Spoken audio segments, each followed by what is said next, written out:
Hello students, आज हम लोग डिस्कस कर रहे हैं रूबी लेजर। यह फर्स्ट सॉलिड स्टेट लेजर है। यह 3 लेवल लेजर है। सबसे पहले हम लोग कंस्ट्रक्शन करते हैं इसका। रूबी लेजर के लिए हमको 3 कंपोनेंट चाहिए होता है। 3 कंपोनेंट में सबसे पहले हमको चाहिए एक्टिव मीडियम। तो एक्टिव मीडियम इसमें रूबी रॉड होता है। रूबी रॉड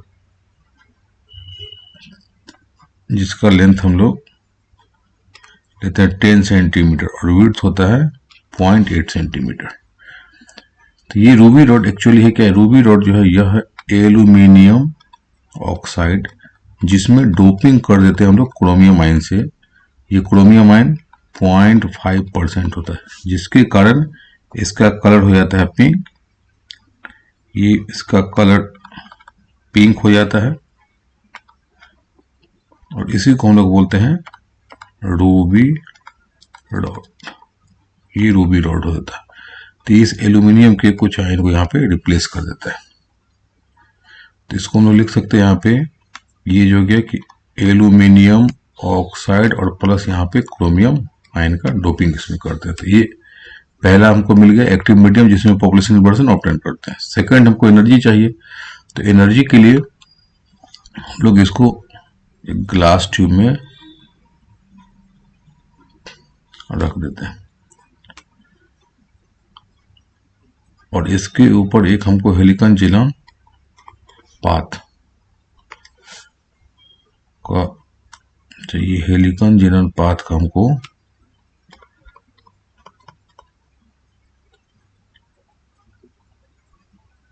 ये फ्लैश लैंप चाहिए होता है।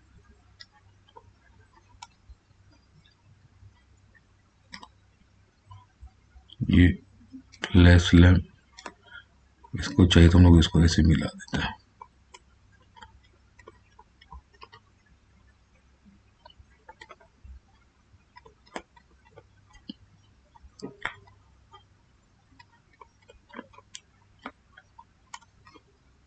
ये हेलिकल जेनन पाथ का फ्लैश लैंप हो गया और इस दोनों एंड पॉइंट को हम लोग यहाँ पे पावर सप्लाई से कनेक्ट कर देते हैं। ये हो जाएगा यहाँ पे पावर सप्लाई। ये पावर सप्लाई हो गया। तो मेरे पास 2 कंपोनेंट मिल गए। एक तो एक्टिव मीडियम जो हमको चाहिए, जिसमें पॉपुलेशन इन्वर्जन ऑब्टेन होता है, तो उसके लिए हम लोग रूबी रॉड लेते हैं। उसके बाद एनर्जी, पंपिंग के लिए एनर्जी चाहिए, तो यहाँ पे जेनॉन फ्लैश लैंप हो गया। इसको हम लोग बोलते हैं हेलिकन जेनॉन ये flash lamp. हेलिकन xenon flash lamp जो फ्लैश करके हमको एनर्जी देता है फ्लैश के फॉर्म में, मतलब ये फोटोन देता है यह, जिसका लाइफ टाइम कुछ सेवरल मिली सेकेंड्स का होता है। अब यहाँ पे हमको इतना मिल गया, दोनों पार्ट ये डॉट डॉट चाहिए तो यहाँ पे हम लोग ऐसे कर देते हैं। ये रूबी डॉट्स हो गया। रूबी डॉट के बाद हमको फिल्म हो गया। अब हमको चाहिए, अच्छा ये जो हमको फ्लैश लैंप होता है तो ये कुछ ही पार्ट होता है, तो उसका और कुछ पार्ट क्या होता है, ये जो पंपिंग के प्रोसेस के लिए जिस फ्लैश लैंप एक बार में जितना हमको फ्लैश मिलता है उसका कुछ ही पार्ट यूज होता है। तो बाद बाकी पार्ट, रेस्ट पार्ट क्या करता है, इसको हीटअप करता है। जब हीटअप करता है तो उसके लिए हमको चाहिए कूलिंग सिस्टम की नीड चाहिए। तो इसके लिए हम लोग कूलिंग सिस्टम लगा देते हैं कहीं पे, इसको यहीं पे करते हैं। कूलिंग सिस्टम को चाहिए ये यहाँ पे और एक ऊपर लगा देते हैं। ये हो जाएगा कूलिंग सिस्टम। ये हो जाएगा कूलिंग सिस्टम चाहिए। तो इस कूलिंग सिस्टम के लिए हमको ये यूज करती है cooling system.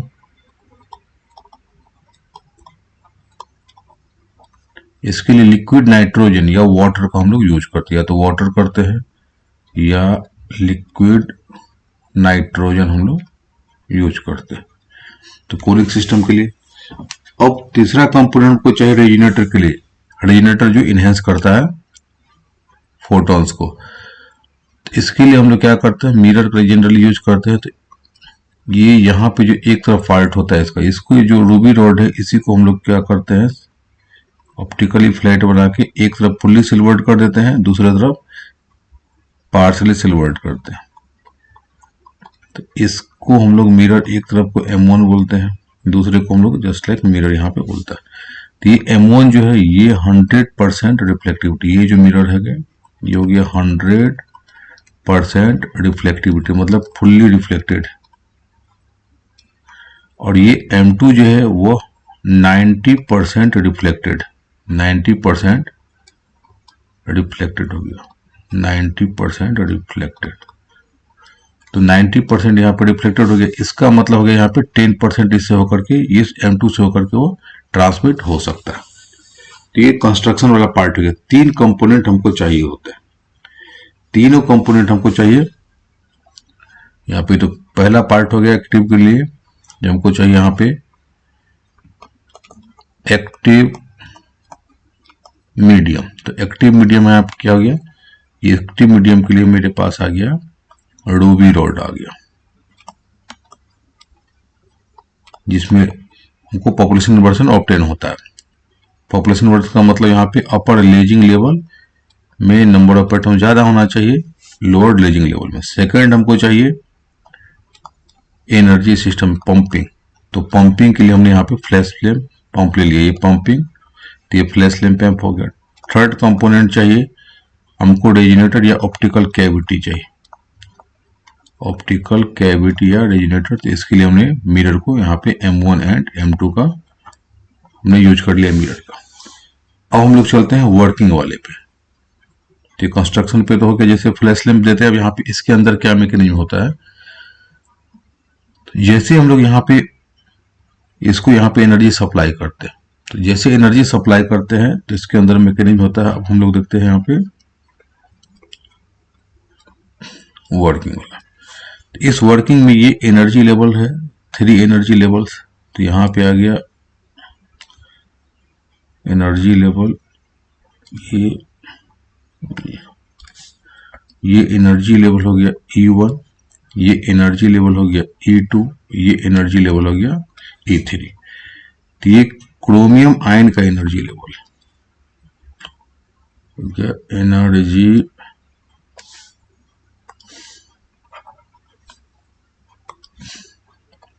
Energy level of chromium ion, ये एनर्जी लेवल हो गया।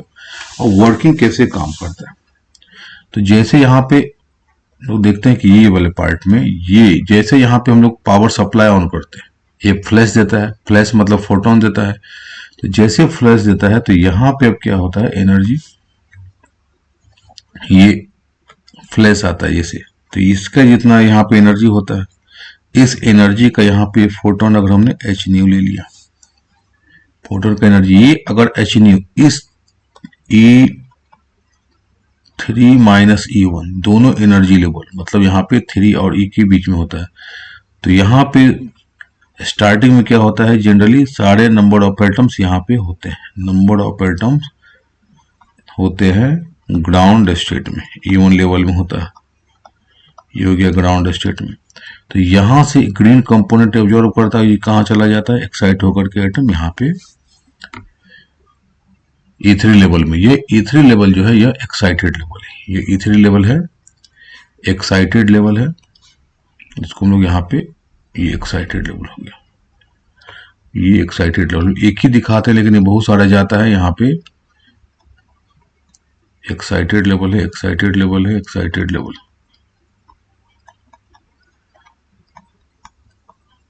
एक्साइटेड लेवल में एक ही फोटोन तो आता नहीं, बहुत सारे एक बार में आते हैं और उसको हम ऑब्जर्व करके यहाँ से अपर लेवल में जाता। अगर इस दोनों के डिफरेंस के बराबर नहीं होगा तो एनर्जी ऑब्जर्व नहीं होगा और इस लेवल में नहीं जाएगा। तो यहाँ पे जाता है, यहाँ पे जो लाइफ टाइम है उसका लाइफ टाइम है 10⁻⁸ सेकेंड, मतलब 1 सेकेंड का 100 करोड़वां हिस्सा होता है। यहाँ पे 1 सेकेंड का 1/10 इंटू 10⁻10 करोड़वां हिस्सा, 10 होता है करोड़। तो यहाँ पे हो गया 1 सेकेंड का 10 करोड़वां हिस्सा, तो यहाँ पे लाइफ टाइम उतना ही होता। अब यहाँ पे जब इस लेवल में आता है तो ये क्या करता है, कुछ एनर्जी या तो आपस में कोलिजन करके या कुछ पार्ट अपने क्रिस्टल्स को देता है, लेटिस को देता है अपने। तो जैसे यहाँ पे एनर्जी दे देता है, उसके बाद क्या होता है, इसमें एनर्जी यहाँ पे थोड़ा सा कम हो जाता है। अब जैसे ही कम होता है तो ये अपने आप चला आता है इससे नीचे वाले लेयर वाले में, ये यहाँ पे आ गया A2 वाले में। जैसे अपना ये क्रिस्टल लेटिस को दे देता है, तो जैसे एनर्जी देता है तो यहाँ पे रेडिएशन लेस कुछ एनर्जी आ गया, तो ये से कम होगा, ये अब एनर्जी लेवल इस वाले में आ गया। तो ये जो यहां से यहां डिके होता है इसका, तो ये रेडिएशन लेस होता है। ये हो गया रेडिएशन लेस, मतलब कोई हमको रेडिएशन यहाँ पे ऑब्टेन नहीं होता है। जब यहाँ पे लाइफ टाइम जो होता है E2 में, उसका लाइफ टाइम होता है 10 टू द पावर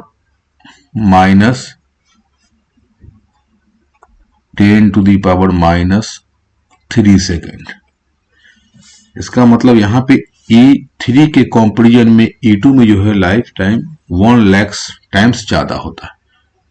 अगर यहाँ पे 10 टू द पावर -1 सेकेंड को हम 1 ईयर मान लेते हैं सपोज कीजिए, तो यहाँ पे अगर यहाँ पे 1 ईयर लाइफ टाइम होगा तो यहाँ पर कितना लाइफ होगा, तो यहाँ पे इसका लाइफ हो जाएगा 1 लाख ईयर। तो इसके कारण यहाँ पे आता है तो सब यही पे कीवर्ड नहीं आता। जैसे यहाँ से E3 गया तो सपोज कीजिए अगर यहाँ पे 100 आइटम्स था, तो यहाँ पे अगर E2 में 20 आइटम्स गया तो फिर यहाँ पे क्या करेगा, कुछ आइटम उसके बाद यहाँ पर सीधे नीचे चला आता है, क्योंकि लाइफ टाइम ही 10 टू द पावर -8 सेकेंड है, और तब तक इसके कंपनी यहाँ तो 1 लाख टाइम ज्यादा है, तो यहाँ पे स्टे करेगा। फिर उसके बाद क्या होता है, फिर जब यहाँ पे जाता है कुछ पार्ट करके, तो फिर यहाँ पे आता है पॉपुलेशन, फिर जैसे दूसरा कुछ जाएगा तो फिर यहाँ पे आएगा, और इस तरह एक ऐसा कंडीशन होता है कि यहाँ पे पॉपुलेशन इन्वर्जन इसके कंपेरिजन में यहाँ पे हमेशा ज्यादा हो जाता है। तो ये E2 में एनर्जी लेवल जो हमको ऑब्टेन मिलता है, तो इसको हम लोग बोलते हैं पॉपुलेशन इन्वर्जन N2। यहाँ पे नंबर ऑफ एटम्स ये हम लोग लेते हैं N2, ये हो जाएगा नंबर ऑफ एटम्स N1। ये E2 हो गया, लेजर हमको ऑब्टेन मिलता है E2 और E3 के बीच में, तो E2 को हम लोग बोलते हैं अपर लेजिंग लेवल, E1 को बोलते हैं लोअर लेजिंग लेवल। लेजिंग मतलब यहाँ पे जिस लेवल में हमको ऑब्टेन होता है लेज, यहाँ पे E2 और E1 के बीच में होता है।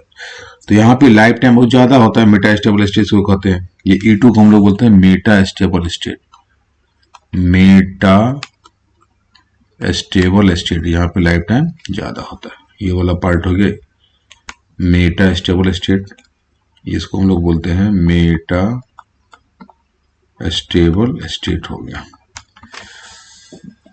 अब जब यहाँ पे E2 में पॉपुलेशन इन्वर्जन ज्यादा हो गया, जब ज्यादा नंबर ऑफ एटम्स हो जाते हैं, अब यहाँ पे देखिए नंबर ऑफ एटम्स यहाँ पे अब ज्यादा हो जाता। जैसे नंबर ऑफ एटम्स ज्यादा होता है किसके कंपेरिजन में, यहाँ पे E1 के कंपेरिजन में, मतलब जैसे यहाँ पे N2 ग्रेटर देन N1 होता है, तो मेरा कंडीशन अप्लाई होता है कि तब लेजर हमको ऑब्टेन हो सकता है, मतलब स्टिमुलेटेड एमिशन के लिए। उससे पहले अगर यहाँ पे कोई एक फोटॉन्स जब जंप करता है, यहाँ से जैसे जंप करेगा और इसका डायरेक्शन यहाँ पे अगर इसके एक्सिस हो जाता है, इसके अलोंग हो जाता है, और ये जो फोटोन यहाँ पे करेगा फोटोन, इसका यहाँ पे हम लोग एनर्जी सपोज कीजिए h न्यू डैश ले लेते हैं, h न्यू डैश, क्योंकि यहाँ पे हमने h न्यू ले लिया है, तो ये फ्रीक्वेंसी डिफरेंट होगा, सब होगा, इस दोनों लेवल का अलग होगा, इस दोनों का लेवल का अलग होगा, इस दोनों लेवल का अलग होगा। तो यहाँ पर h न्यू डैश हो गया एक फोटोन, ये स्पॉन्टेनियस एमिशन से मिलता है। जैसे ही वो स्पॉन्टेनियस एमिशन होगा, ये एटम कहाँ चला जाएगा, ये एटम जंप करके यहाँ से लेकर के यहाँ पे आ जाएगा, ग्राउंड स्टेट में आ जाएगा जंप करके। और जैसे यहाँ पे ग्राउंड स्टेट में आ जाएगा, इसको हम लोग कुछ करते हैं, यहाँ पे ये आ जाएगा ग्राउंड स्टेट में, ये एटम ये स्पॉन्टेनियस से किसी भी डायरेक्शन में जा सकता है, इधर जा सकता है, इधर जा सकता है, लेकिन हम ये मानते हैं कि अगर ये एक्सिस के अलोंग। और ये सब मैकेनिज्म कहाँ हो रहा है, ये सब मैकेनिज्म हो रहा है यहाँ पे रूबी रॉड के अंदर में हो रहा है। अब यहाँ पे देखते हैं जब एक फोटोन, अब ये क्या करता है, यहाँ पे ये तो एक्साइटेड लेवल में है, इसके पास एनर्जी बहुत ज्यादा पहले से, तो ये कन्वेंस करता है यहाँ पे इसके पास, ये जितना भी नंबर ऑफ एटम्स होगा ये सबका एनर्जी h न्यू डैश होगा, आइडेंटिकल है, क्योंकि हमको यहीं से जंप करने को मिला है। यह एक फोटोन जो है जाता है दूसरे एटम के पास, इसको वो ट्रिगर करता है, और इसको ट्रिगर कन्वेंस करने के बाद क्या होता है, ये फिर अपना जंप करता है, ये अपना एटम फिर देता है, और यह एटम क्या करता है, जैसे यहाँ पे जंप करता है ग्राउंड स्टेट में, जैसे करता है तो फिर अपना ये भी अपना फोटोन था और पहले से एक होता है, तो अब में अपने पास कितना हो जाता है, यहाँ पे 2 फोटोन हो जाता है एंड सो ऑन। और फिर 2 फोटोन क्या करेगा, यहाँ पे 2 नेक्स्ट एटम के पास में जाएगा और वो अपना जंप करेगा, तो अब हो जाएगा 4 एटम्स एंड उसके बाद फिर जाएगा 4, तो 4 एटम। तो यहाँ पर जितना होता है ये हो जाएगा, यहाँ पे दिखाते हैं जैसे 1 से 2, 2 से 4, और यहाँ पे इसके बाद 1 2 3 4 एंड सो, ये 4 हो गया। और सबों के सबों आइडेंटिकल है, सबों का एनर्जी सेम होता है, पोलराइजेशन स्टेट सेम होता है, तो यहाँ पे जितना है उससे डबल होता जाता है। और यह फास्ट बहुत होता है क्योंकि इसका स्पीड कितना होता है, लाइट का स्पीड 3 लाख किलोमीटर पर सेकेंड होता है। लेकिन पहली बार में इसका इंटेंसिटी बहुत ही कम होता है, तो हमको क्या करते हैं, इसको एनहेंस करने की, एम्पलीफाई करने की नीड होती है। तो ये सब कहाँ हो रहा है, यहाँ पे रूबी रोड। तो यहाँ पे क्या है कि ये देखिए, यहाँ पे तो मिरर लगा हुआ है, ये 90% रिफ्लेक्टेड है। तो जो पहली बार में यहाँ पे 1 से 2, 2 से 4, 4 से 8 डबल होते जाता है। अब ये यहाँ पे नहीं निकल पाता, इंटेंसिटी उतना होता है, तो फिर जब रिटर्न होता है, तो जब यहाँ पे रिटर्न होता है रिफ्लेक्टेड के लिए, जब M1 की तरफ जाता है तो भी double double double double double करते जाता है। फिर यहाँ पे हम M1 रिफ्लेक्टेड है, तो फिर यहाँ से रिफ्लेक्ट होकर के फिर यहाँ पे जाकर फिर डबल डबल डबल होते जाता है। अब इंटेंसिटी ज्यादा हो जाता है, तब यहाँ पे पल्स के फॉर्म में लेजर्स निकलता है। अब यहाँ पे जितना भी आएगा, यहाँ पे तो मिरर लगा हुआ है, यहाँ पे भी मिरर लगा हुआ है, तो जितना जाएगा यहाँ पे रिटर्न होता जाएगा, फिर रिटर्न करके बैक टू बैक, फिर यहाँ पे जाएगा, फिर यहाँ पे रिफ्लेक्टेड होगा एंड ये प्रोसेस होता है जब तक इंटेंसिटी यहाँ पे नहीं होता। और फाइनली क्या होता है, यहाँ पे हमको लेजर ऑब्टेन मिलता है। तो लेजर जो हमको मिलता है यहाँ पे ऐसे दोनों के बीच में, तो जिस दो लेवल में हम लोग इसको एरो से ऐसे करके दिखा देते हैं, तो ये हमको लेजर मिलता है यहाँ पे 6943 एंगस्ट्रॉम का हमको लेजर ऑब्टेन होता है। यहाँ पे हमको मिलता है 6943 एंगस्ट्रॉम का।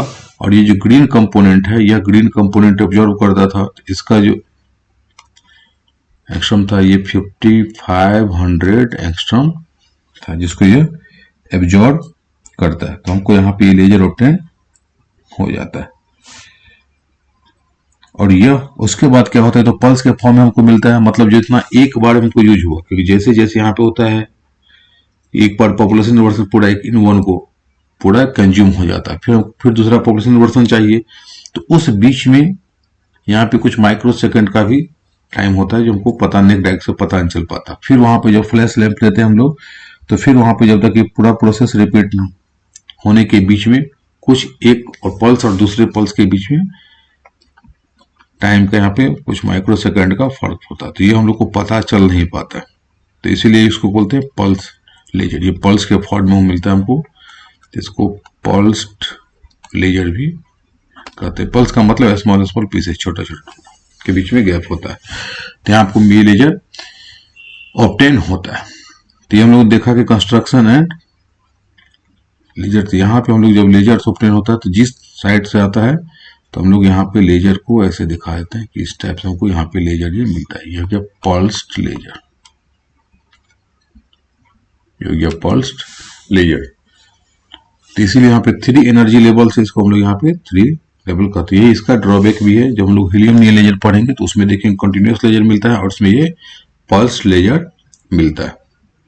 अब आगे हम लोग देखते हैं हीलियम नियल लेजर।